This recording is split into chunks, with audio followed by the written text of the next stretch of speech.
அனைவருக்கும் அன்பு வணக்கங்கள் சொந்தங்களே. இந்த வீடியோவில் நாம் கிருஷ்ண ஜெயந்தி என்று இந்த பூஜை செய்வதற்கேற்ற நல்ல நேரமும் வழிபாட்டு முறையை பத்தி தான் பார்க்க போறோம். வாங்க வீடியோக்குள்ள போயிடலாம். சின்னவங்கல இருந்து பெரியவங்க வரைக்கும் உற்சாகமா கொண்டாடுற ஒரு பண்டிகை நாள் கிருஷ்ண ஜெயந்தி. கிருஷ்ணனுடைய பிறப்பை கோபியர்கள் கொண்டாடியதை நினைவுபடுத்தும் விதமாகத்தான் இன்றைய நாளை நாமும் சிறப்பாக கொண்டாடி மகிழ்கிறோம். கிருஷ்ண ஜெயந்தியை எந்த நாளில் எந்த நேரத்தில் பூஜை செய்து கொண்டாடணும் அப்படிங்கறத இன்னைக்கு நாம தெரிஞ்சுக்கலாம். குழந்தை வரம் வேண்டவங்க கிருஷ்ணரை எந்த முறையில வழிபடணும், கிருஷ்ண ஜெயந்தி அன்னைக்கு கிருஷ்ணருக்கு கண்டிப்பாக படைக்க வேண்டிய 5 நைவேத்திய பொருட்கள், அவரை பூஜை செய்து வழிபடும் முறை, இது எல்லாத்தையுமே நம்ம இப்போ தெரிஞ்சுக்க போறோம்.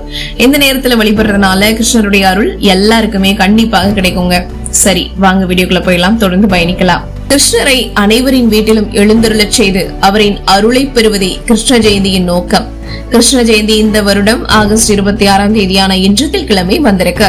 தேய்பிரை அஷ்டமி, கிருத்திகை, திங்கட்கிழமை, கிருஷ்ண ஜெயந்தி என பல தெய்வங்களுக்கும் உரிய வழிபாட்டு நாள் ஒரே நாளில் இணைந்து வர்றதுனால இது மிகவும் சிறப்புக்குரிய நாளாக கருதப்படுது. அதுவும் குழந்தை வரம் வேண்டவங்களுக்கு நிச்சயம் பலன் தரக்கூடிய நாளாக கிருஷ்ண ஜெயந்தி விளங்குதுங்க. கிருஷ்ண ஜெயந்தி வழிபாட்டை எந்த நேரத்துல எப்படி மேற்கொள்ளணும் அப்படின்னா, இன்றைய ஆகஸ்ட் 26ஆம் தேதி காலை 9:13 ஆகஸ்ட் 27ஆம் தேதி காலை 7:30 வரையும் அஷ்டமி திதி இருக்கு. அதனால கோகுலாஷ்டமி வழிபாட்டினை மேற்கொள்றவங்க ஆகஸ்ட் 26ஆம் தேதி மாலை 6 மணிக்கு பிறகு, அதாவது இன்று மாலை 6 மணிக்கு பிறகு கிருஷ்ண வழிபாட்டினை துவக்கலாம்.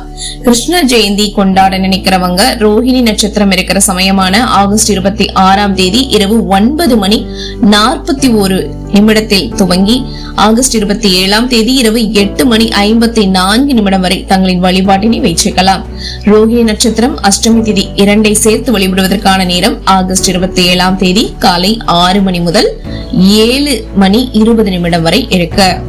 குழந்தைக்காக விரதம் இருக்கிறவங்க வழிபட ஏற்ற நேரம் பத்தி சொல்லிடுறேன். பொதுவா கிருஷ்ண ஜெயந்தி வழிபாட்டினை மாலையில் மேற்கொள்வதுதான் வழக்கமா இருக்கு. கிருஷ்ணரை வரவேற்க ஆயிர்பாடியில் மாலை நேரத்துலதான் விளக்கேற்றி மேலதாளங்கள்லாம் இசைச்சு கோபியர்கள்லாம் கொண்டாடினதா சொல்லப்படுது. மகாலட்சுமி வழிபாட்டினையும் மாலையில் செய்வதுதான் சிறப்புன்றதுனால கிருஷ்ண ஜெயந்தி வழிபாடுகளை மாலை துவங்கி இரவு வரை கொண்டாடுவது சிறப்பு. இதுவே கிருஷ்ணர் அவதரித்த நேரமாகவும் சொல்லப்படுது. அதே சமயம் குழந்தை வரம் வேண்டி கிருஷ்ண ஜெயந்தி விரதம் இருக்கிறவங்க ரோஹிணி நட்சத்திரமும் அஷ்டமி திதியும் இணைந்து இருக்கிற நேரத்துல வழிபடுறதுதான் சிறப்பானது. அதனால ஆகஸ்ட் 27ஆம் தேதியான நாளை காலையில இவங்க தங்களுடைய வழிபாட்டை மேற்கொள்ளலாம். சரி, கிருஷ்ண ஜெயந்தி வழிபாட்டு முறையை பார்த்துடலாம். கிருஷ்ண ஜெயந்தி அன்னைக்கு வீட்டை சுத்தம் பண்ணிட்டு ஒரு மனைப்பலகையில கிருஷ்ணருடைய படம் இல்லனா சிலையை வச்சு வாசனையான மலர்களால அலங்கரிச்சுக்கோங்க.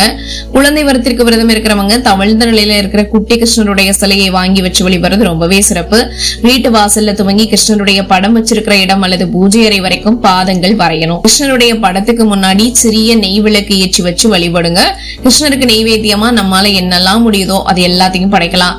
பல வகையான கலவை சாதங்கள், இனிப்பு வகைகள், முறுக்கு, சீடை, லட்டு, இது மாதிரி பல விதமான பட்சணங்கள் இதெல்லாத்தையுமே நீங்க படைக்கலாம். அதோட பழங்கள் என்ன கிடைக்குதோ அதையும் படைச்சு நீங்க வழிபடலாம். என்னதான் வழிபட்டாலும் கிருஷ்ணருக்குன்னு தவறாமல் படைக்க வேண்டிய 5 பொருட்களை சொல்லிடுறேன். பல வகையான நெய்வேத்தியங்கள் படைச்சு நம்ம வழிபட முடியலனாலும் 5 பொருட்களை கண்டிப்பா வச்சு வழிபடுறது ரொம்பவே சிறப்புங்க. கண்ணனுக்கு ரொம்ப விருப்பமான பால் பொருட்களான பால், தயிர், மோர், வெண்ணெய், நெய், இந்த 5 பொருட்களையும் நீங்க படைச்சு வழிபட்டாலே போதும். 5 முடியலனாலும் கொஞ்சமா வெண்ணெய் மட்டுமாவது வச்சு நீங்க வழிபடுங்க. அதுவும் முடியல அப்படின்றவங்க கொஞ்சம் பாலை காய்ச்சி அதுல நாட்டு சக்கரை இல்லைன்னா கற்கண்டு சேர்த்து கிருஷ்ணருக்கு நெய்வேத்தியமா படைச்சு வழிபடுங்க. வழிபாட்டை நிறைவு செய்யக்கூடிய முறை எப்படி தெரியுமா? கிருஷ்ணருக்குரிய நாமங்கள், போற்றி பாடல்கள், மந்திரங்கள் இதெல்லாத்தையுமே சொல்லி நீங்க வழிபடலாம். எதுவும் தெரியாதவங்க நமக்கு தெரிஞ்ச கிருஷ்ணரின் பெயர்களை சொல்லி வழிபடுங்க. கிருஷ்ண ஜெயந்திக்காக அரிசி மாவால போட்ட பாதங்களை அன்னைக்கு இரவு முழுவதும் அப்படியே விட்டுடுங்க. மறுநாள் காலை பூஜை அறையில இருக்கிற கிருஷ்ணர் படத்திற்கு கற்பூர ஆரத்தி எல்லாம் காட்டி வழிபட்டுட்டு கிருஷ்ணருடைய பாதம் எப்போதும் நம்முடைய வீட்டுல பதிஞ்சிருக்கணும் அப்படின்னு வேண்டிக்கிட்டு ஒரு துணியால அந்த பாதங்களை தொடச்சு நீங்க சுத்தம் பண்ணிடுங்க. என்ன சொந்தங்களே, கிருஷ்ண ஜெயந்தி வழிபாட்டு முறையை பத்தி நீங்க முழுவதுமா தெரிஞ்சிருப்பீங்கன்னு நினைக்கிறேன். இந்த தகவல் உங்களுக்கு ரொம்பவே பயனுள்ளதா இருந்திருக்கும் அப்படின்னா லைக் பண்ணுங்க, அதை நிறைய பேருக்கு ஷேர் பண்ணுங்க. மேலும் கிருஷ்ண ஜெயந்தி அன்னைக்கு நீங்க நம்ம வீட்டுல இருக்கிற குட்டீஸ் வச்சு பாதங்கள்லாம் வரைய போறீங்களா, நீங்களே வந்துட்டு அந்த எப்படி பாதங்கள்லாம் வரைஞ்சு வழிபட போறீங்க, வழிபாட்டு முறையை எப்பெல்லாம் மேற்கொண்டிருக்கீங்க அப்படிங்கறத மறக்காம கமெண்ட் பாக்ஸ்ல சொல்லுங்க. மேலும் இது போன்ற அருமையான ஆன்மீக தோழர்களுக்கு நீங்க நம்மளுடைய சேனலை சப்ஸ்கிரைப் பண்ணி சப்போர்ட் பண்ணுங்க. மீண்டும் சந்திக்கலாம் சொந்தங்களே. நமது சந்திப்புகள் அனைத்தும் சந்தர்ப்பமாகும் பொழுது நன்றி, வணக்கம்.